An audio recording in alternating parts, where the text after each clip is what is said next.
Welcome to our channel. இன்றைக்கி என்னோடய டே பார்த்தீங்கன்னா ஹாட் வாட்டரில் தான் ஸ்டார்ட் ஆச்சு. நல்லா மழை பெஞ்சிட்ருக்கு, கிளைமேட் சூப்பராக இருக்குது. ஸோ இந்த டைமில் சுட சுட ஒரு டீ வச்சு குடித்தா எப்படி இருக்கும், அதனால் முன்னாடியே நான் ஒரு கப் ஆஃப் ஹாட் வாட்டர் குடிச்சிருவேன். குடிச்சிட்டு அதுக்கப்புறம் டீ குடிச்சிட்டு மீதி இருக்கிற சின்ன சின்ன வேலையெல்லாம் பார்த்துட்டு இருந்தேன். ஸோ மார்னிங்கே குக்கிங் எல்லாம் சீக்கிரமாக முடிச்சிடணும். என் பாப்பா வேறு ஸ்கூலுக்கு போகிறதுனால சீக்கிரம் முடிஞ்சிடும். அதுக்கப்புறம் பார்த்தீங்கன்னா இன்றைக்கி இட்லிக்கு சைடிஷ் கேப்சிகம் சட்னி தான் பண்ணியிருந்தேன். இந்த ரெசிபி ஆல்ரெடி இருக்குது, பட் டீட்டெயில்டாக வேணும்னா கண்டிப்பாக சொல்லுங்கள், நான் ரெசிபி ஷேர் பண்ணுறேன். அண்ட் கொஞ்சமாக கிளாசரி ஃபில் பண்ண வேண்டியது இருந்தது. ஸோ அதையுமே கையோடு கொஞ்சம் ஃபில் பண்ணி வச்சுட்டேன். அதுக்கப்புறம் கவுண்டர் டாப் பார்த்திங்கன்னா லைட்டாக க்ளீன் பண்ண வேண்டியது இருந்துச்சு.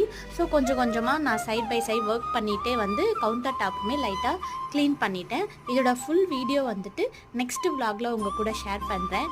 என்னோட சேனலை புதுசாக பார்க்குறீங்கன்னா ப்ளீஸ் சப்ஸ்கிரைப் பண்ணிட்டு பாருங்கள். இந்த வீடியோ பிடிச்சிருந்தா ஒரு ஹார்ட் சிம்பிள் போட்டுட்டு ஒரு கமெண்ட்